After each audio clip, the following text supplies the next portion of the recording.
Picture this important moment in American history. September 19th, 1777. A British army of over 7,000 professional soldiers marches through the thick, almost impossible two-cross wilderness of upstate New York.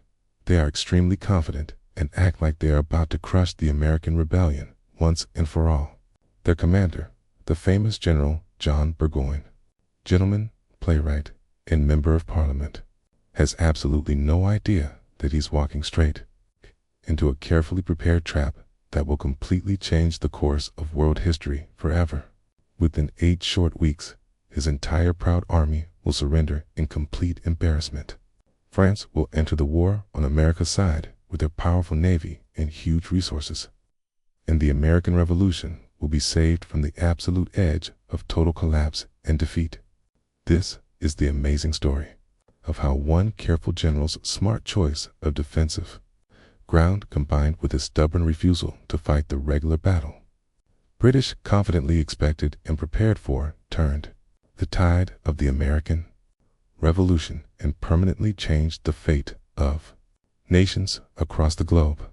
The year is 1777, and if we're being completely honest about the military situation facing the Continental Congress, the American cause for independence is dying a slow, painful death. George Washington, for all his considerable qualities as a leader and powerful symbol of the Revolution, has been beaten back again and again by superior British forces in battle after battle throughout 1776 and early 1777. The Continental Army is barely holding together as a working military force, struggling daily with massive desertions as men lose faith and go home to their families. Severe lack of basic supplies like food and ammunition and clothing and shoes. Inadequate training compared to professional European armies with decades of knowledge. And the soul-crushing reality of facing the most powerful, experienced, and well-equipped military machine that exists anywhere on Earth. Men are leaving the army in huge numbers. Sometimes entire units simply melting away overnight like snow in spring, going back to their farms and families, completely convinced this rebellion is doomed to certain failure against the British Empire. The Continental Congress is running dangerously low on money to pay soldiers or buy supplies, rapidly running out of faith in eventual victory, and desperately running out of time before everything collapses completely. The continental currency is nearly worthless, its purchasing power declining daily. States are reluctant to send their militias outside their own borders. Recruitment has slowed to a trickle.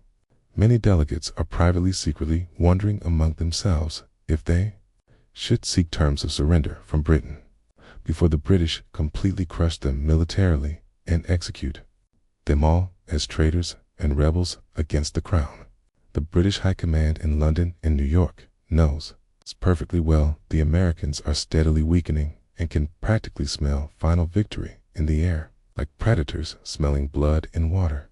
And they have developed what they believe is a brilliantly simple and elegant plan to end this annoying colonial uprising in a single decisive campaign season. The strategic concept is elegant in its brutal simplicity and devastating potential effectiveness if properly executed. 3 separate British armies will come together at the same time on the Hudson River Valley like the closing jaws of an enormous trap, efficiently slicing the rebellious American colonies cleanly in two like cutting a snake in half to kill it. General William Howe, commanding Britain's largest and most powerful army currently in America with over 15,000 men, will push north up the Hudson River from his base in British-occupied New York City with overwhelming force. Colonel Barry St. Ledger will sweep in aggressively from the west through the strategic Mohawk Valley with his diverse force of British regulars, Canadian militia, loyalist troops who remain faithful to the King, and numerous Native American allies who have their own reasons for opposing American expansion westward. And General John Burgoyne, the famous Gentleman Johnny, as his admiring men affectionately call him, will drive south from Canada with the main invasion force consisting of professional British soldiers and German mercenaries. When these 3 powerful armies finally meet somewhere in the Hudson Valley. All of New England will be completely, totally isolated from the rest of the American colonies, like a severed limb cut off from the body. The rebellion's most radical region, the source of so much revolutionary fervor and resistance to British authority, will be strangled both economically and militarily. Without New England's men, money, ships, and supplies, the other colonies will inevitably collapse like a house of cards. New England produces much of the rebellion's military manpower. Its providers disrupt British shipping, and its ports are crucial for receiving foreign aid. Cut off New England, and you cut the heart out of the rebellion. It's an absolutely sound strategic plan, exactly the kind of coordinated multi-army movement that wins wars decisively throughout military history. On paper, studied carefully in London's war rooms by strategic planners with maps and charts, it looks utterly brilliant and essentially unstoppable given British military superiority. The Hudson River is the natural north-south axis of the region. Control it, and you control everything. The plan has the approval of the highest levels of British government. King George III himself has endorsed it. Colonial Secretary Lord George Germain has issued the orders. Victory seems certain. General John Burgoyne is extremely, almost comically confident as he carefully prepares his large army for this campaign that will supposedly end the war and restore royal authority to the rebellious colonies. But Burgoyne isn't just any ordinary British officer who purchased his commission through family connections and political influence. He's a genuinely celebrated military commander with a distinguished career, spanning decades of service to the crown in multiple theaters. He fought in the 7 Years' War with distinction. He served in Portugal leading cavalry with great success. He's a published and successfully performed playwright who moves comfortably in London's finest social circles and intellectual salons. A friend of the famous actor David Garrick. An educated man who reads philosophy and history. He's a sitting member of Parliament who understands politics and diplomacy, as well as he understands warfare and military tactics. He's charming, articulate, confident in his abilities, and utterly certain this campaign will make his reputation secure forever. Under his direct command, he has assembled over 8,000 professional soldiers at the start of the campaign, including some of Britain's most elite and experienced regiments with proud battle honors earned across the globe. The 9th, 20th, 21st, 24th, 47th, 53rd, and 62nd Regiments of Foot. These are units with long histories and fierce pride in their accomplishments. He has hired German mercenaries, specifically Hessian and Brunswick troops renowned throughout Europe for their absolute iron discipline and legendary ferocity in combat. Germans make up nearly a third of his force. These aren't conscripts, but professional soldiers from German principalities whose rulers rent them out to Britain for profit. He has assembled the finest artillery train currently in North America. Dozens of powerful cannons of various sizes that can reduce stone fortifications to rubble. There are 3-pounders for close support, 6-pounders as the workhorses, and heavier 12-pounders and 24-pounders for siege work and major battles. He has recruited hundreds of Native American warriors, primarily from the Iroquois Confederacy, who know these endless forests intimately and can move through them silently like ghosts, serving as scouts and causing terror among American settlers. He has Canadian militia and loyalist troops who know the region.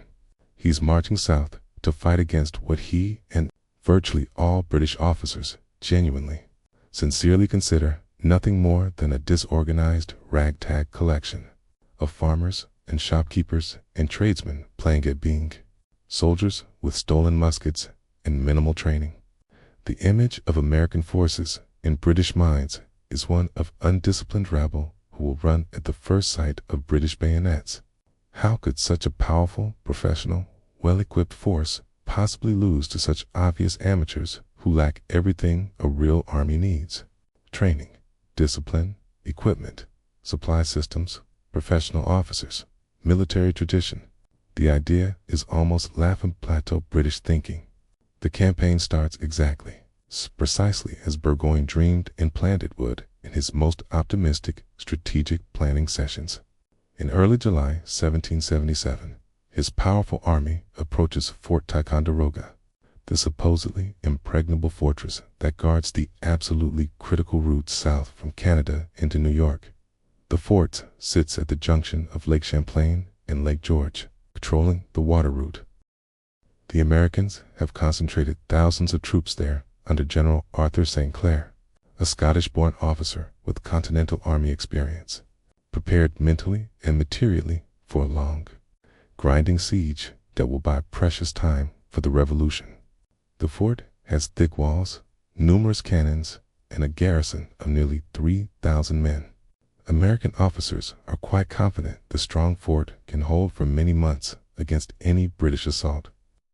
Buying time for Washington and the main army to recover from defeats in New Jersey and Pennsylvania, the fort has been strengthened with new works. Supplies have been stockpiled. The defenders are ready. But Burgoyne's highly skilled British engineers, studying the surrounding terrain carefully and creatively with trained eyes, managed to do something the American commanders thought was completely impossible given the terrain and distances involved. They somehow drag heavy artillery up an extremely steep mountain called Sugarloaf Hill, now known as Mount Defiance, that directly overlooks the fort from above at a commanding height. It's an engineering feat that requires enormous labor. Trees must be cut. A road must be carved out of wilderness. Cannons weighing thousands of pounds must be dragged up steep slopes by teams of men and oxen. It takes days of back-breaking work, but they accomplish it.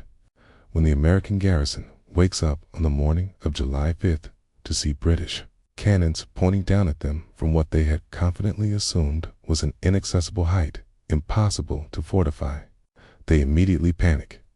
Officers gather in emergency council. The fort's position is now completely untenable militarily.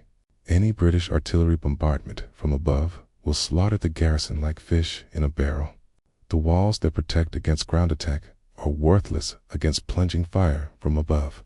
General St. Clair, recognizing the hopeless situation, orders immediate evacuation in the middle of the night on July 5th. The American forces flee south in such chaotic disorder and panic that they abandon massive quantities of desperately needed supplies that took months to accumulate, hundreds of precious weapons and cannons they can't replace, and even some of their wounded men who can't travel fast enough in the hasty retreat. Boats are loaded hastily. Troops march south in darkness. The British pursue and catch the American rearguard at Hubbardton, inflicting another defeat. Burgoyne takes the supposedly mighty fortress without firing a single shot in anger. It's a humiliating, devastating American defeat that spreads despair throughout the colonies and a triumphant morale-boosting British victory that spreads confidence through British ranks. In distant London, King George III literally burst excitedly into Queen Charlotte's room, shouting with joy and excitement, "I have beat them, beat all the Americans." The king is so excited he can barely contain himself. The British press celebrates Burgoyne as a military genius comparable to the great commanders of history, and the campaign as proof the rebellion is collapsing and will soon be crushed entirely. The campaign seems to be going exactly perfectly according to the master plan, with nothing going wrong. Ticonderoga was supposed to be the hard part, requiring a siege of months. Instead, it fell in days. The road to Albany appears open. Victory seems certain and imminent. British officers toast Burgoyne's success. Soldiers are confident and in high spirits. The rebels are running away. Everything is going right. But General Burgoyne, for all his considerable education and extensive military experience in various theaters of war, doesn't truly understand the basic nature of the vast wilderness he's confidently marching into with his heavy army. He doesn't comprehend the vast fundamental difference between European-style campaigning with its well-maintained roads and cultivated farmland and numerous supply depots never more than a day's march away, and the brutal reality of wilderness warfare in the seemingly endless American forests that stretch for hundreds of miles with virtually no infrastructure. In Europe, armies march on roads connecting towns and villages. Supplies can be requisitioned from local populations. The countryside is mapped and understood. America is different. Vast, wild, unmapped, hostile. Every single mile his increasingly burdened army marches south from the Canadian border into this wilderness. His vulnerable supply lines stretch progressively longer, thinner, and more vulnerable to harassment and attack by American militia who know every trail and creek. The supply line back to Canada soon stretches over 100 miles, tolled, then 200 miles through territory that becomes increasingly hostile. Wagon trains must be guarded. Boats moving supplies up Lake Champlain can be attacked. Every supply convoy risks ambush. The retreating Americans aren't just running away in mindless panic from superior forces, as British officers assume. They are systematically implementing a devastating scorched earth policy under orders, methodically destroying everything that might possibly help an advancing enemy army survive in this hostile wilderness. General Philip Schuyler, commanding the American Northern Department before Gates arrives, orders this destruction personally. They're using axes to fell massive trees across the few primitive roads that exist, creating enormous obstacles that take many hours of backbreaking labor to clear. Sometimes hundreds of trees block the road for miles. They're systematically burning every single bridge behind them, forcing Burgoyne's engineers to rebuild each one essentially from scratch. Using local materials and consuming precious time. Every stream and creek requires a new bridge. Some rivers require major construction. They're driving away all livestock from farms so the British can't forage for fresh meat to supplement their supplies. Cattle, horses, pigs, chickens, all are driven deep into the woods or slaughtered rather than left for British use. They're destroying standing crops and fields before they can be harvested for food. Corn is burned. Wheat is trampled. Gardens are destroyed.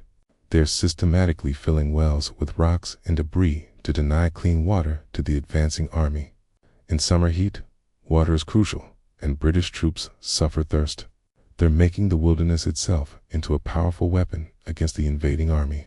What should have been a triumphant march of conquest to crush the rebellion and restore order is rapidly becoming an absolute logistical nightmare that consumes more precious resources daily than the army can possibly carry with them or obtain locally through foraging.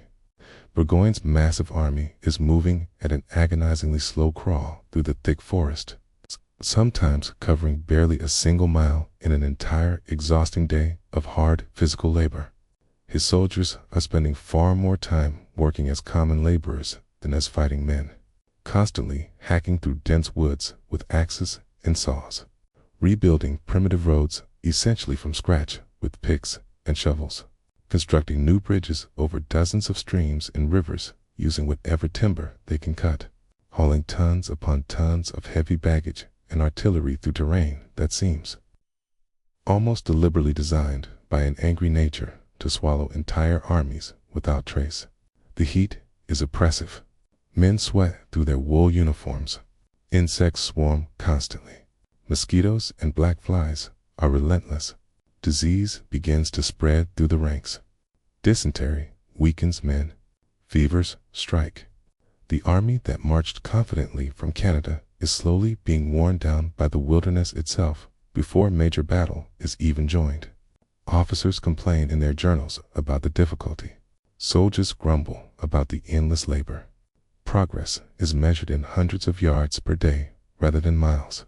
Burgoyne, revealing his aristocratic assumptions and European prejudices about how armies should campaign, has brought an absolutely enormous baggage train with his army that would be appropriate in European warfare, but is nearly suicidal in American wilderness conditions. He has brought his considerable personal belongings for comfort: fine clothes, silver dining service, furniture for his headquarters, including a proper bed, a traveling library of books, writing materials for his correspondence. He has brought cases of expensive wine for his table to maintain civilized dining standards. He has his personal servants, and scandalously for a military campaign that should be moving light and fast, he has brought his mistress, the wife of a commissary officer, to keep him personally entertained and comfortable during the expedition. His officers have brought their own substantial baggage with personal items and luxuries they are unwilling to leave behind. Each officer has trunks of uniforms, personal items, sometimes wives and mistresses. The entire army is weighed down by the comfortable assumption they can campaign in American forests exactly the same way they would campaign in civilized Europe, where such baggage trains can be managed. They're paying a terrible, devastating price for these comfortable assumptions in speed and mobility and growing frustration and physical exhaustion. The baggage train stretches for miles. Wagons get stuck. Axles break. Progress is agonizingly slow. Then the first truly serious disaster strikes Burgoyne's increasingly problematic campaign, like a hammer blow directly to the head that changes the entire dynamic and calculation. The army desperately needs hundreds of horses for the cavalry units to be effective in combat, and for supply wagons to move provisions efficiently. And food provisions are running dangerously low, much faster than the careful planners back in comfortable offices had anticipated. Soldiers are on reduced rations. The supply situation is becoming critical. Burgoyne makes the fateful decision to send a substantial raiding force of approximately 800 men on a foraging expedition into the countryside. The force consists mostly of German troops under the command of Lieutenant Colonel Friedrich Baum, a competent officer, but one who speaks absolutely no English and depends entirely on translators to communicate, which creates immediate command problems in a mixed force. The mission objectives are to capture desperately needed supplies stored in American magazines, horses for cavalry and wagons, which are critical for mobility, and cattle for food, since fresh meat is running low. British intelligence reports confidently suggest Benedict in the disputed Vermont territory is likely defended by scattered militia, who will certainly flee at the first sight of professional European troops with their intimidating discipline and training. Local loyalists have reported the town is undefended. It should be a simple, straightforward foraging expedition against disorganized farmers with hunting rifles. Instead, on August 16th, Baum's entire force is ambushed and virtually destroyed in a devastating one-sided battle by a massive swarm of over 2,000 highly motivated American militia under the aggressive, highly capable General John Stark, a tough combat veteran from New Hampshire who had fought courageously at Bunker Hill and knows exactly how to fight British regulars effectively from experience. Stark is a frontier fighter who understands militia tactics. The Americans surround the scattered Germans from multiple directions, simultaneously, and attack from all sides in a coordinated assault that overwhelms the defenders. The Germans, confused by the terrain and unable to form proper defensive lines, fight bravely but are simply overwhelmed by numbers and aggression and superior knowledge of the ground. Nearly 1,000 irreplaceable German and British soldiers are killed or captured in a single, catastrophic day of fighting that lasts several hours. The Germans are essentially annihilated as a fighting force. Their flag is captured. Their commander is wounded and captured. A relief force under Lieutenant Colonel Heinrich von Bremen arrives far too late after a difficult march to save Baum, and is also badly mauled in heavy fighting before withdrawing. The Americans suffer relatively minimal casualties in comparison. Perhaps 200 killed and wounded compared to nearly 1,000 British and German casualties. It's an absolute unmitigated disaster for Burgoyne's campaign. Losing over 1,000 experienced professional soldiers, he cannot possibly replace this deep and hostile territory, far from reinforcement. The Bennington disaster reverberates through the British Army. Morale drops noticeably. Officers question the campaign's wisdom privately. Soldiers who thought this would be easy realize the rebels can fight. The loss of supplies, and especially horses, is crippling. Without horses, mobility is severely compromised. Artillery must be manhandled. Supply wagons can't move efficiently. The cavalry is useless. It's a devastating blow. Then, even worse strategic news arrives at Burgoyne's increasingly worried headquarters from multiple directions simultaneously. And the scope of the disaster becomes clear. General William Howe, who was explicitly supposed to march his powerful army of over 15,000 men north of the Hudson River to link up with Burgoyne's advancing force according to the carefully coordinated strategic plan everyone agreed to in London, has decided apparently on his own authority and without consulting anyone in a clear chain of command to do something completely, inexplicably different. That makes no strategic sense whatsoever in the context of the overall plan. He's taken his entire massive army by ship to the Chesapeake Bay to attack Philadelphia instead, chasing personal glory and the symbolic psychological prize of capturing the rebel capital rather than following the carefully coordinated strategic plan everyone agreed to execute. He's left Burgoyne completely unsupported and utterly alone, advancing deeper into increasingly hostile territory with absolutely no prospect of reinforcement or relief from any direction. No one is coming to help. Burgoyne is on his own. The carefully coordinated three-pronged strategic pincer movement that looked so brilliant in planning sessions with maps and markers has collapsed completely before it even really began properly. The whole concept depended on coordination and mutual support, and both have evaporated. Meanwhile, Colonel St. Leger's Western advanced through the strategically important Mohawk Valley with his force of British regulars, Loyalists, and Native Americans has been stopped completely, cold at Fort Stanwix, and turned back in, defeated by a combination of stubborn American defense and Benedict Arnold's characteristically aggressive and bold relief expedition. Arnold, hearing the fort is besieged, marches to its relief with such aggressive speed and uses psychological warfare so effectively, spreading rumors his force is much larger than it actually is, that St. Leger's native allies melt away and he's forced to retreat back toward Canada in some disorder. Another prong of the grand strategy has failed. Burgoyne is now utterly alone and isolated deep in enemy territory, his supplies running critically and dangerously low, his casualties from combat and disease mounting steadily, communication with Canada difficult and uncertain, and autumn is inevitably coming with its promise of cold weather and early snow that will make everything immeasurably worse and potentially trap the army in the wilderness. The trees are already starting to show color. The nights are getting colder. Time is running out.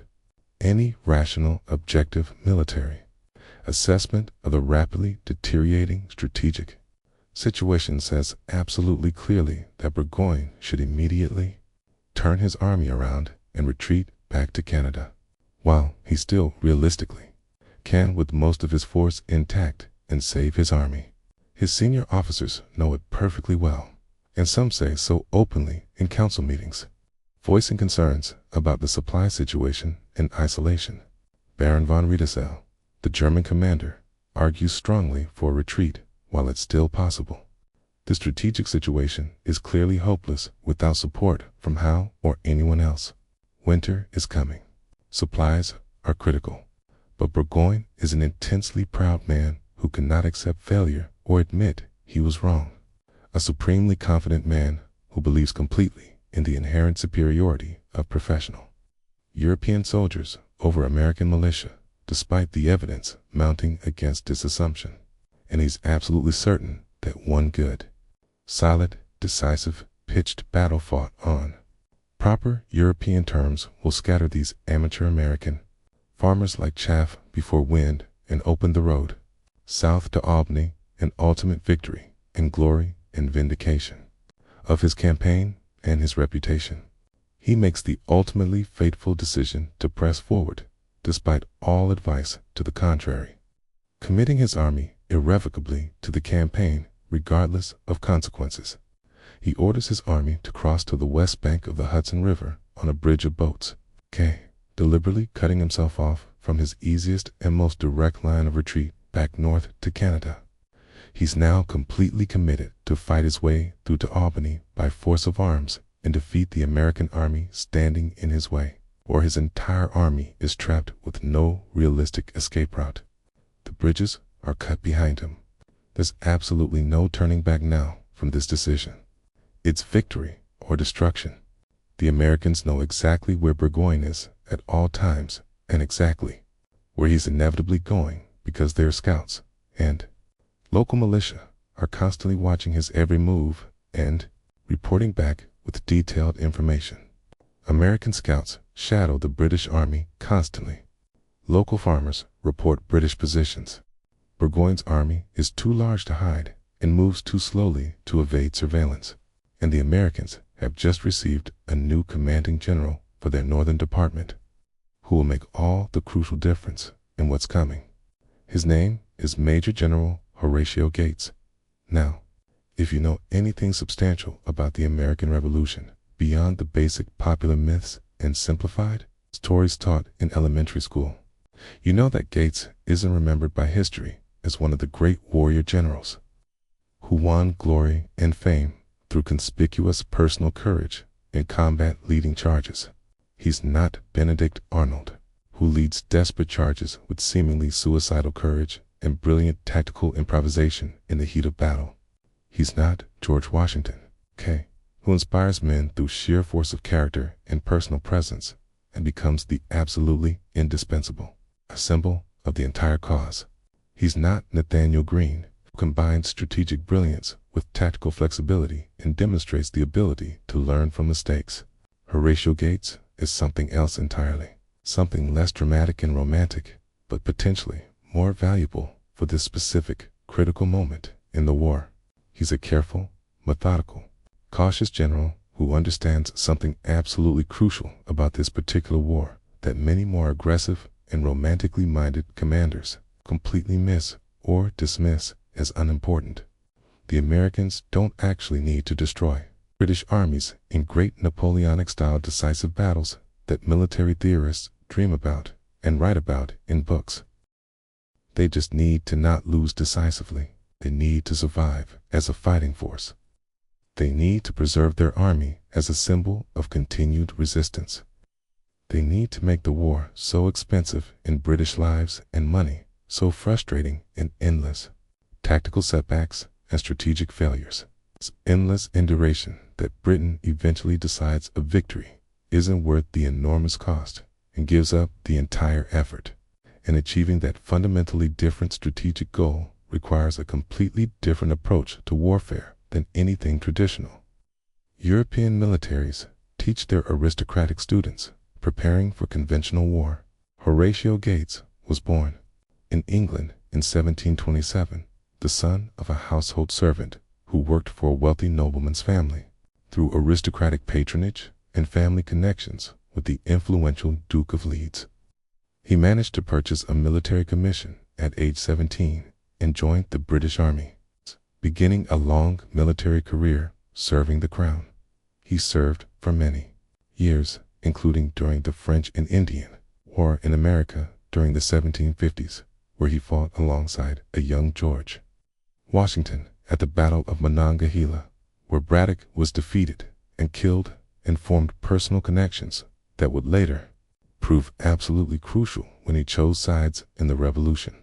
After that war ended with British victory over France, he purchased a modest plantation called Travelers Rest in Virginia, and gradually threw in his lot with the American cause when revolution came and forced everyone to choose sides between king and country. He's now 50 years old, experienced in military administration, if not necessarily brilliant field command or tactical innovation. And he has a genuine gift for organization and logistics that's remarkably rare in any army anywhere. He knows how to keep troops supplied and paid. He understands administrative systems, can manage the complex paperwork that keeps armies functioning. He's also intensely political in his outlook and maneuvering, personally ambitious in ways that will later cause serious problems with other officers who resent his scheming. And not particularly beloved by his fellow generals, who see him as self-promoting and quick to take credit for others' work. But right now, in September 1777, the desperate American cause doesn't need a beloved, charismatic leader who inspires devotion through personal magnetism. It needs someone who can stop John Burgoyne's advance before New England is cut off and the rebellion collapses. It needs someone who can organize the disparate forces gathering and turn them into an effective army. It needs someone who can manage logistics and ensure troops are fed. Gates can do these things. When Gates arrives at the American camp near the mouth of the Mohawk River to formally take command from General Philip Schuyler on August 19th, who had been conducting a fighting retreat all summer long while being criticized harshly by Congress for losing Saratoga and giving up ground, he immediately begins personally riding out repeatedly to survey the terrain carefully and look for ideal defensible ground. Not just any defensive position that looks reasonably strong to an untrained eye, but the absolute perfect position, the ideal killing ground where British advantages in discipline, firepower, and formal tactics would actually work against them instead of for them. He's looking specifically for terrain that will systematically negate every single advantage Burgoyne possesses while simultaneously amplifying every advantage the Americans have, however slight those advantages might be in conventional military terms. He rides out repeatedly with his engineering officers in Polish engineer Kosciuszko, studying the landscape with an increasingly experienced and analytical eye that has learned from years of military service, examining slopes and ravines and forests with attention to military detail, calculating fields of fire and defensive possibilities. And finally, after days of searching, he finds exactly what he's looking for at a place called Bemis Heights. It's roughly 10 miles south of Saratoga village, where roads converge. The moment Gates sees this position with his experienced eye, he must have smiled with deep satisfaction. This is it. This is where Burgoyne will be stopped. Bemis Heights is a military engineer's absolute dream. Almost too perfect to be real, like it was designed by divine providence, specifically for defensive warfare. The heights themselves rise steeply and dramatically from the Hudson River on the eastern side, creating a natural fortress that would require any attacking army to climb uphill under constant heavy fire to assault successfully. The slopes are steep enough that attacking troops would be completely exhausted and their formations thoroughly disordered and broken long before they even reach the American defensive positions at the top. Climbing that slope in full equipment would exhaust men. Doing it under fire would be nearly impossible.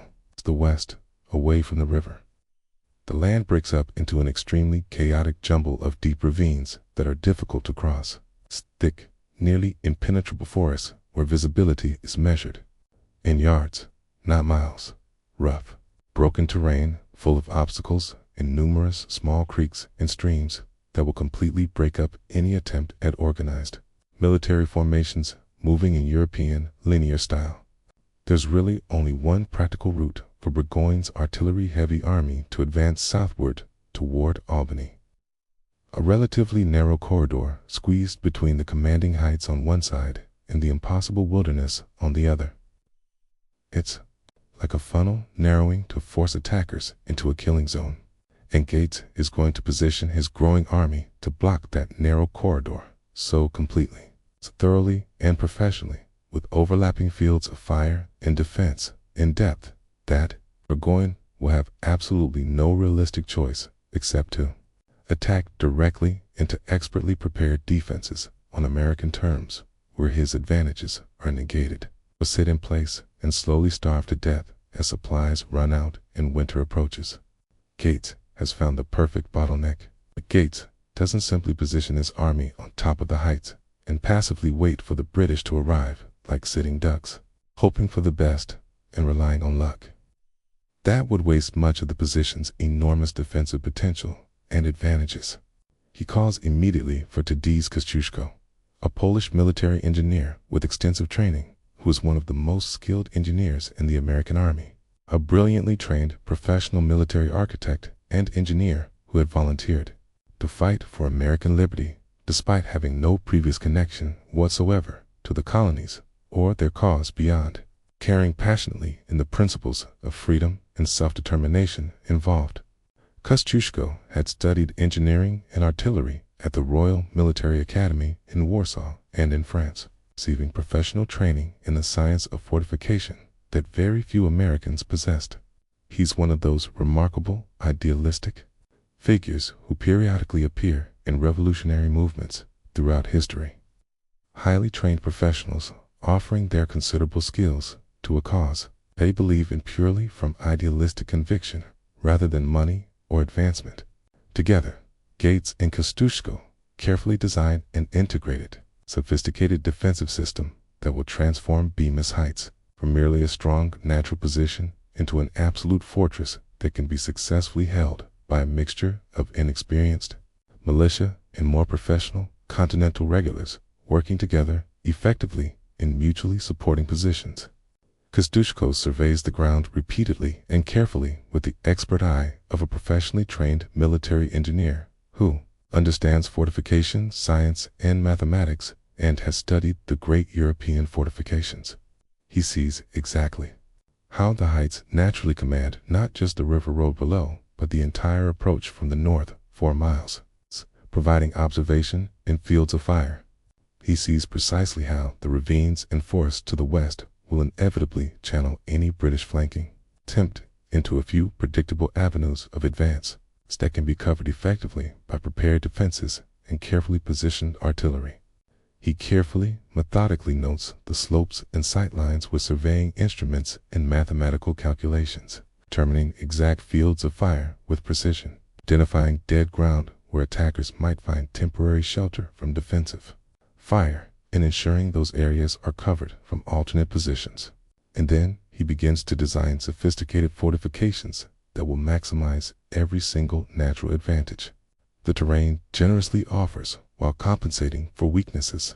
American soldiers, many of them farmers, who know instinctively how to work efficiently with earth and timber from years of agricultural labor, building fences and barns, and doing heavy manual work, enthusiastically start constructing the defensive works under his expert direction and constant supervision. They dig deep trenches that will protect men from artillery fire and cannonballs and provide excellent elevated firing positions with good visibility of approaches. The earth from the trenches is piled in front to create thick earthworks reinforced with logs that will stop musket balls and provide solid protection even from direct artillery fire at moderate ranges.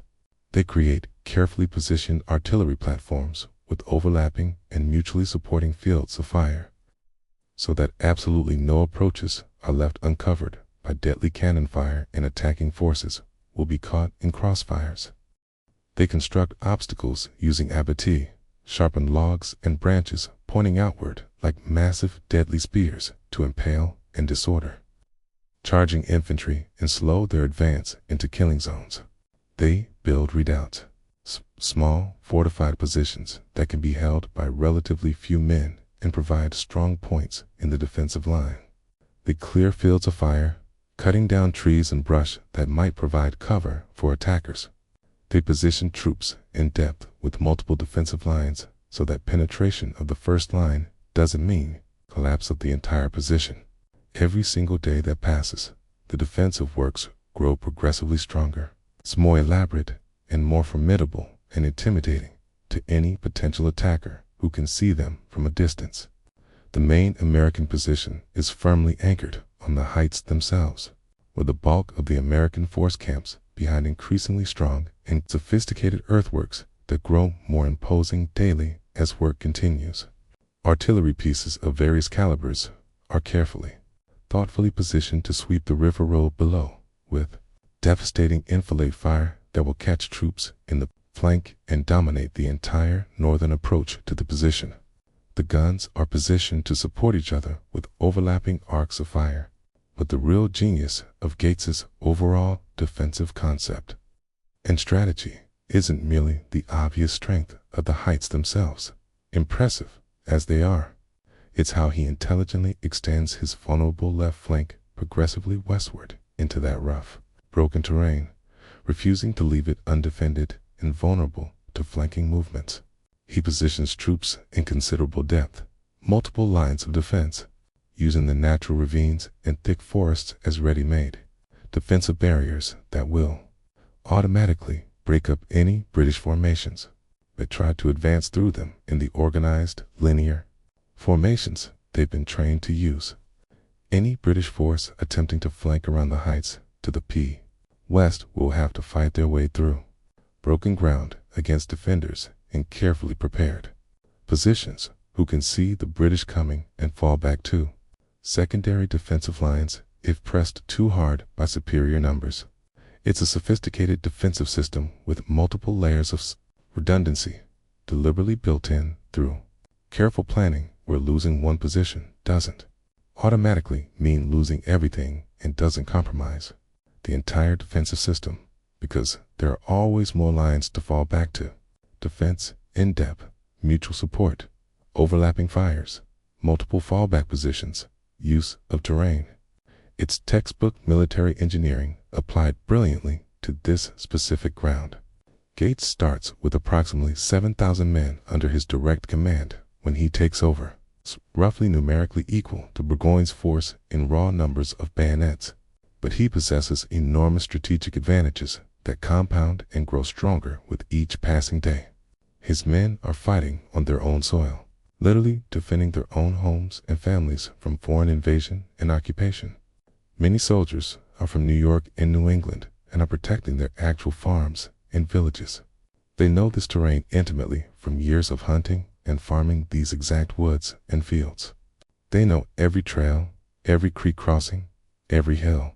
Their supply lines are short, secure, can actually steadily improving as local farmers voluntarily bring provisions to support the army that's actively defending them from British forces. Wagons arrive daily with food and supplies. Meanwhile, Burgoyne's supply lines stretch back hundreds of difficult miles through increasingly hostile wilderness, constantly harassed by militia and partisan raiders who appear suddenly, attack convoys, and disappear like ghosts into the forest. Every supply convoy risks ambush. Boats moving supplies are fired on from shore. Guards must be constantly vigilant. Most importantly, Gates has deliberately chosen ground where traditional British advantages in rigid discipline, perfect linear formations, and coordinated bayonet charges will be almost completely neutralized by the combination of steep terrain, obstacles that disrupt formations, and strong fortifications that protect defenders. The American army slowly gathering at Bemis Heights throughout August and early September is fundamentally, dramatically different in morale and combat capability from the demoralized, defeated force that fled in complete panic from Ticonderoga back in July, losing equipment and abandoning wounded. Word has spread rapidly across all of New England and New York through newspapers and word of mouth that this is the crucial moment, that Burgoyne absolutely must be stopped here at Bemis Heights, or the entire revolutionary cause is probably lost forever, and the rebellion will collapse. Men are arriving daily from across the region, sometimes alone, walking from their farms with their hunting rifles, sometimes in organized militia companies with elected officers and drums and flags. Militia are turning out in surprisingly large numbers that exceed expectations, sensing instinctively that this battle truly matters historically, that their personal participation could genuinely change everything and determine whether their children live under British rule or in freedom. Continental regulars, the semi-professional core of the American army, men who have been gradually toughened by too hard years of bitter campaigning and learning harsh lessons through defeats and hard marches in terrible conditions, form the solid, reliable backbone of the growing defense. These men have been through Valley Forge conditions already. They fought British regulars and survived. They know what war really means. And there are the legendary riflemen, those frontier sharpshooters from the western regions beyond the settled areas, armed with rifles that are far more accurate than the standard smoothbore muskets that British soldiers carry. These riflemen can hit a man at 200 yards where a musket is wildly inaccurate. They are hunters who provide their own weapons and know how to use them. Daniel Morgan's rifle course is particularly famous and effective. Among the diverse American forces gathering at Bemis Heights is a general who will play an absolutely crucial and controversial role in what's coming. Even though his personal relationship with Gates is already terrible and growing steadily worse with each passing day due to personality clashes and disagreements about tactics. His name is Benedict Arnold. Now, history will eventually remember Arnold as America's most notorious traitor, the man who attempted to sell the fortress of West Point to the British for money and a British commission, and whose very name became permanently synonymous with treason and betrayal in American culture. Children learn his name as the ultimate villain of American history.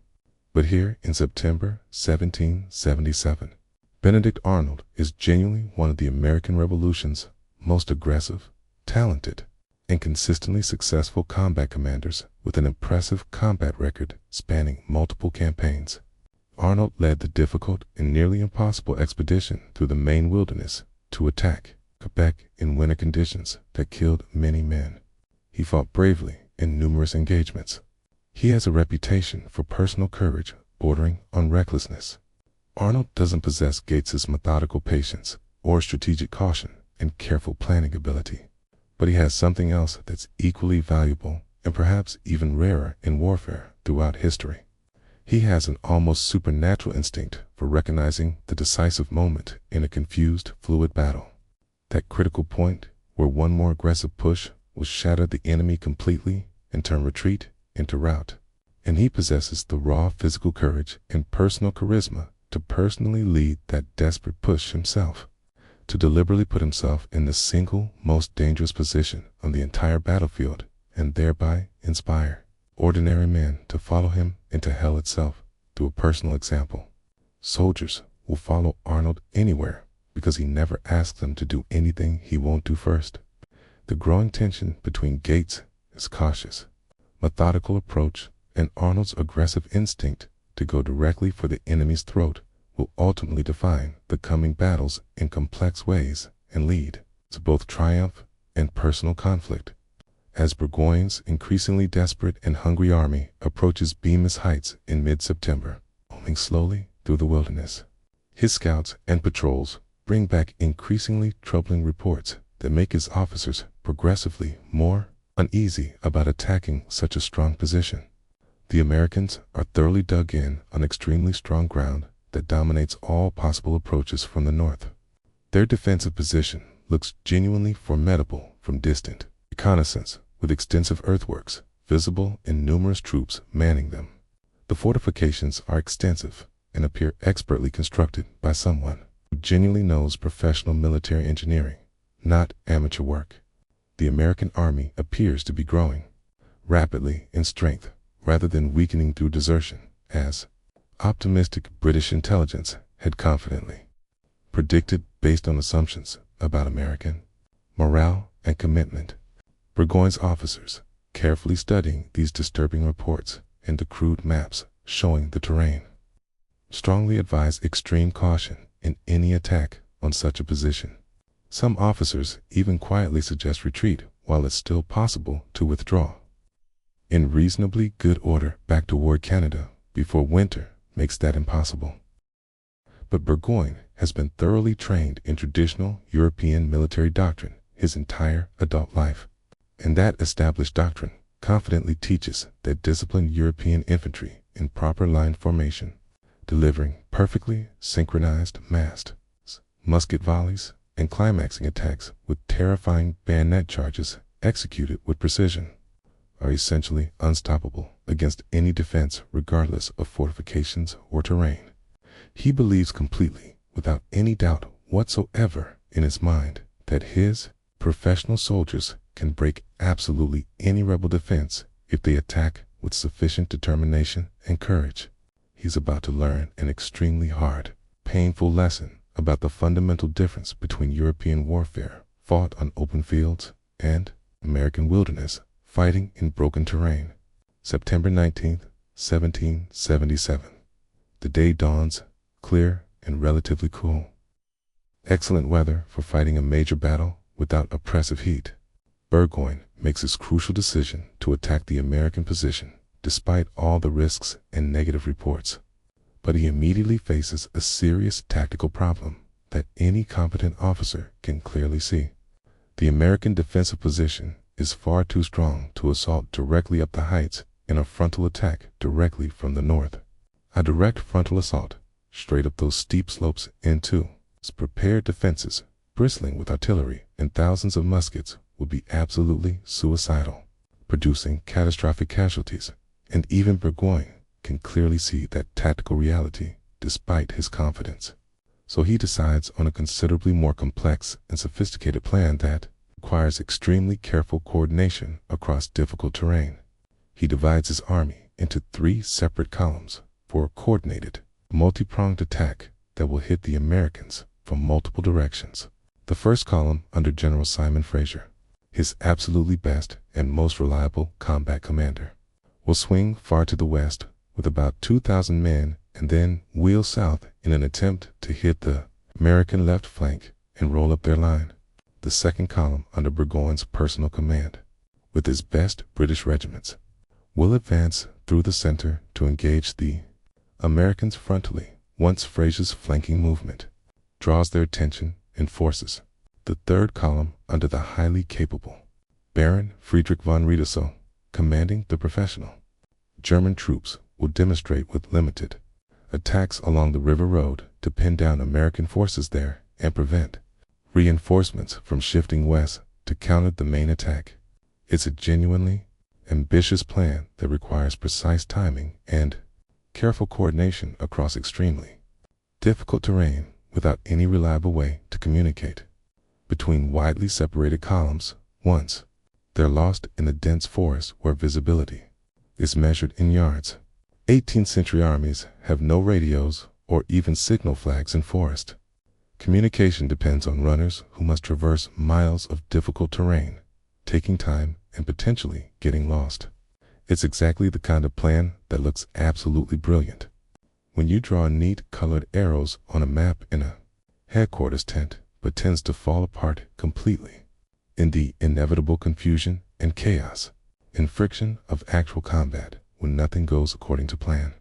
The 3 British columns begin moving forward early in the morning, laboriously hacking their way through the dense forest that blocks visibility and progress, struggling through steep ravines that require difficult climbs, fighting the difficult terrain as much as advancing toward the enemy. Each column has guides supposedly familiar with the area, but the wilderness is confusing even to locals. The columns almost immediately lose direct visual contact with each other as the thick forest swallows them completely in dense foliage. Nobody can see what the other columns are doing or whether they're on schedule or meeting obstacles. Orders can't be changed once columns separate. American scouts are very carefully shadowing the British columns constantly, staying just barely out of sight in the thick trees, using all their woodcraft skills developed from years of hunting, patiently observing British movements in great detail, counting numbers, noting roads, and sending fast runners back to Gates's headquarters with detailed, accurate reports. Gates knows exactly what Burgoyne is doing at all times, which columns are where, what their strength is. This intelligence advantage is crucial to his decision-making. By early afternoon, after hours of difficult movement through the wilderness, Burgoyne's central column finally emerges from the claustrophobic forest into a cleared area called Freeman's Farm, named after a settler who had cleared this land, located about a mile north of the main American defensive lines on Bemis Heights. It's one of the few genuinely open spaces in this endless wilderness of trees. Maybe 30 or 40 acres of cleared farmland, with a small wooden cabin and some outbuildings and split rail fences. The British immediately began the slow, careful process, according to their training of deploying from vulnerable march column into proper battle line, bringing up their artillery pieces and ammunition wagons with care, preparing methodically for conventional European-style combat according to the tactics they've been drilled in endlessly. They confidently expect the Americans will either stay timidly behind their strong fortifications where they feel safe or foolishly advance across the open field where superior British firepower and iron discipline can destroy them in a traditional set-piece battle where British training and experience will triumph. Officers position their companies. Sergeants dress the lines, ensuring proper spacing. Artillery unlimbered to fire. It's all very professional and impressive to watch. Back at American headquarters on Bemis Heights, Gates receives the steady stream of detailed reports of British movement and deployment from runners arriving constantly, and makes his initial command decision based on his defensive philosophy developed over years of military experience. His every instinct is entirely, completely defensive in nature, as befits his cautious personality. Stay behind the strong fortifications. Let the British exhaust themselves attacking uphill into expertly prepared defenses where Americans have every advantage. Make them pay dearly with their blood for every single foot of ground gained. Don't risk the precious army in uncertain open battle where anything can happen and luck plays too large a role. It's perfectly sound defensive doctrine that has worked throughout all of military history, from ancient times to the present, and it would quite probably work extremely well here given the strength of the position. But Benedict Arnold argues vehemently, loudly, and persistently for a completely different, far more aggressive approach based on his combat experience and instincts. Hit the British right now, immediately, while they're still deploying and vulnerable and off balance, while their three columns are widely separated by miles and can't effectively support each other if attacked separately, while they're confused in broken terrain that disrupts their formations. Don't let them mass their overwhelming forces and powerful artillery in the open, the ground of Freeman's Farm, where their advantages in training and firepower matter most. Don't fight the coming battle on traditional British terms, where their superior training and discipline gives them every advantage and negates American strengths. Attack them aggressively in the surrounding woods where they're perfect linear formations. Break down into chaos and individual fighting, and their extensive training in parade ground maneuvers becomes useless. Do it now, immediately, before they're ready and properly set and have time to coordinate their three columns. Arnold's proposed plan is undeniably aggressive and bold, certainly risky and potentially dangerous if it fails, and it requires trusting the troops to fight effectively in the chaos and confusion of forest combat without close officer supervision, maintaining formations. But it also accurately matches the tactical reality of this specific moment in time and the enemy's vulnerability.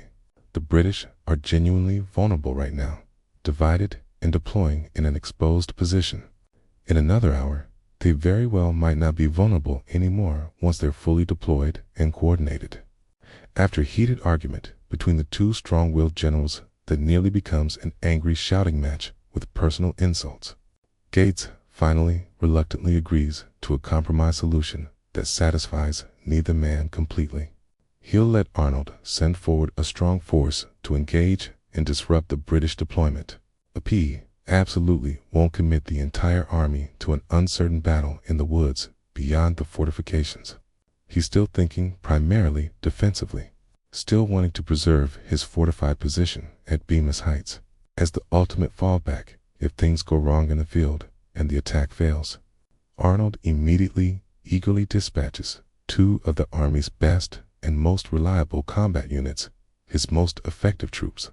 First, Daniel Morgan's Provisional Rifle Corps, about 500 tough frontiersmen armed with accurate long rifles instead of standard military muskets, men selected for their shooting ability and woodcraft skills.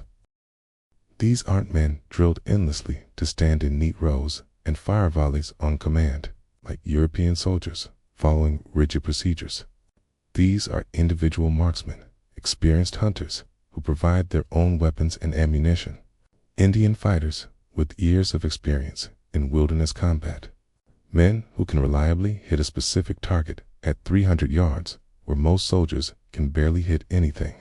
Second, Henry Dearborn's light infantry, about 300 more men specifically trained to fight in open order, skirmishing, and broken terrain rather than rigid formal lines. Men who understand how to use cover and concealment. Together, roughly 1,500 American troops are moving forward rapidly through the forest to hit the British before they are fully deployed and ready for battle. Moving in loose formations through the trees. These aren't men who will fight in rigid European formations, standing shoulder to shoulder in neat lines.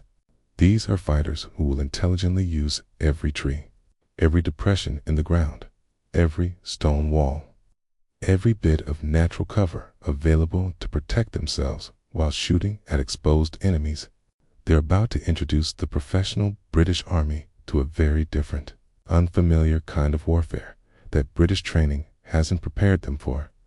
Daniel Morgan is a perfect representative example of the kind of man fighting for American independence in this revolution, embodying the frontier spirit.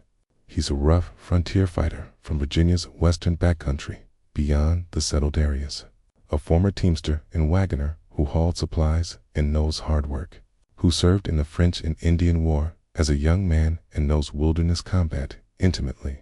A man who reportedly received 499 lashes from the British Army for striking an officer who insulted him and somehow survived the brutal punishment that would kill most men outright.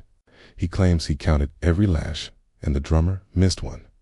So he only received 499, not the 500 ordered. He's physically huge and immensely powerful, standing over 6 feet tall and weighing over 200 pounds of muscle. Habitually profane in his language, using words that would shock polite society, and absolutely fearless in combat situations, leading from the front, always. His carefully selected riflemen are living legends throughout the Army.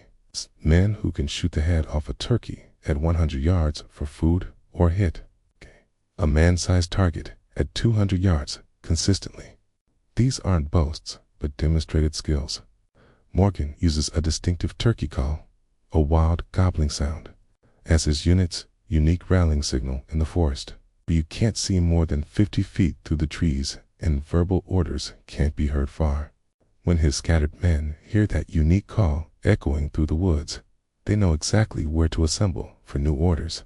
Morgan's riflemen advance quietly through the thick forest north of Freeman's farm, using all their considerable skills developed from years of hunting. They move silently, avoiding dry branches that might crack, stepping carefully, using the trees for cover. They can clearly hear the British ahead of them now. Officers shouting orders in their clipped, upper-class British accents, giving commands, sergeants bellowing at troops in rougher language to dress the lines, equipment rattling and clanking, horses neighing, the unmistakable sounds of a large army moving into formal battle formation, preparing for combat. Morgan carefully spreads his men out in a loose screen, spread over hundreds of yards of forest edge. Each man chooses his own position, moving silently through the trees, using all their woodcraft skills learned from years of hunting game in these same forests, getting into ideal positions at the forest edge, overlooking the clearing where they have clear fields of fire. They can see the clearing now, clearly emerging from the forest shadows, can see the British soldiers in their distinctive bright red coats that stand out brilliantly against the green landscape, forming their precise geometric lines, according to parade ground drill. Officers are easily visible and identifiable with their distinctive uniforms and insignia and gorgets, glinting in the sunlight, marking them as officers. Artillerymen are working their guns in the open, preparing charges and adjusting aim, completely exposed. The British make perfect, obvious targets at ranges where their own smooth bore. Muskets are almost completely useless and inaccurate beyond 50 yards. Morgan's men can pick their targets carefully. Then Morgan gives his distinctive signal. His turkey call echoes through the forest, a wild sound that seems to come from everywhere at once. And immediately on that signal, his riflemen open fire from concealed positions, all along the tree line at 200-yard ranges where a standard British musket is doing well to hit anything at all. and certainly can't hit a specific target with any reliability. American rifles are deadly accurate, and the riflemen carefully pick their specific targets for maximum effect. British officers and sergeants, clearly identifiable by their distinctive uniforms and prominent positions in front of their companies where they stand to direct their men, begin falling one after another as riflemen target them systematically. The soldiers working the exposed artillery pieces preparing to fire are methodically picked off by multiple shooters, concentrating on those high-value targets.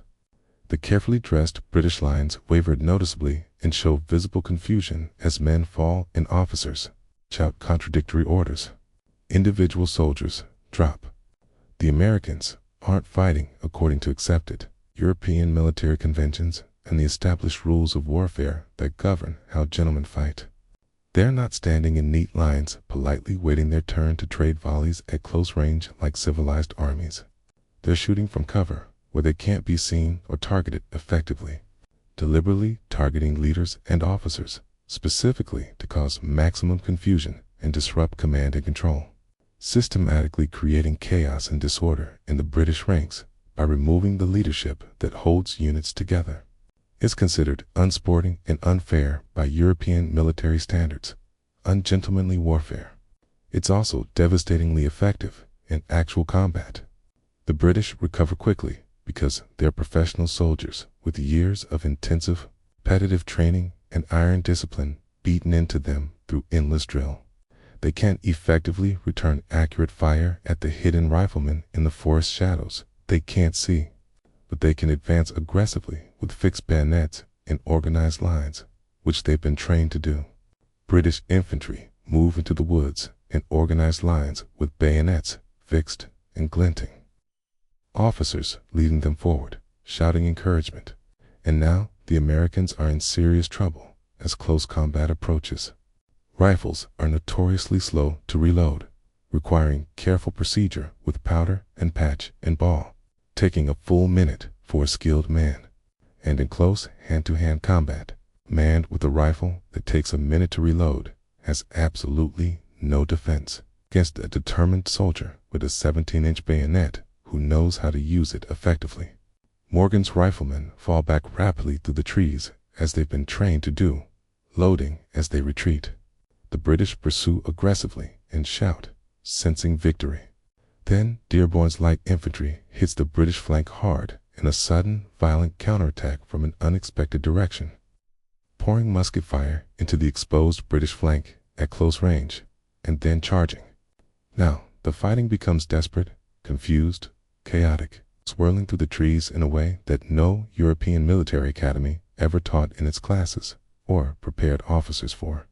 Men fire and shadows and muzzle flashes barely visible through the thick smoke that fills the forest, making visibility even worse. Units intermingle and lose all cohesion and command structure as companies mix together.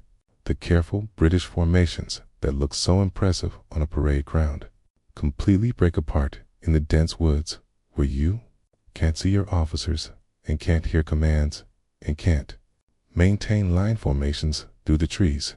Small, isolated groups of men fight desperate, independent actions, separated from their units. Officers rapidly lose control of their companies and can't reestablish order or proper formations. The battle becomes a confused, savage melee of individual combats and small group actions. This continues for hours without resolution. For 3 exhausting hours. The battle rages back and forth around Freeman's farm in both the clearing and in the surrounding dark woods, ebbing and flowing like a tide as first one side, then the other gains temporary advantage. It's brutal, exhausting, confused fighting, unlike anything in traditional European military experience that trains for open field battles with clear lines and visible enemies. The British try repeatedly to form proper disciplined lines in the clearing and deliver mass volleys. The tactic they've been endlessly drilled in since joining the army and that they know works in European warfare.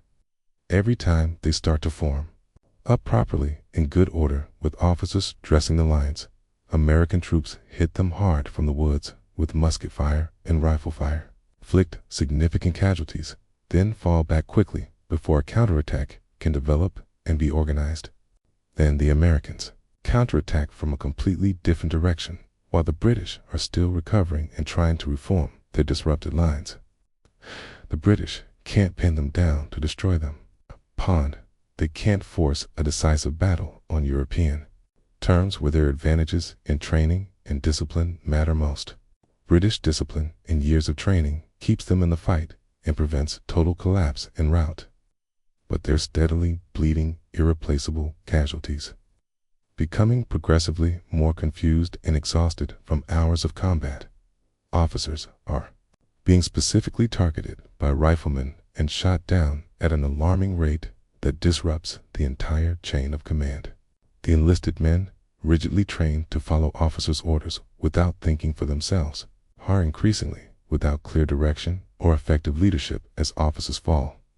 Benedict Arnold keeps feeding more American troops into the developing battle, regiment after regiment, arriving from the fortifications, sensing correctly that the British are near their breaking point and complete collapse if just a little more pressure is applied.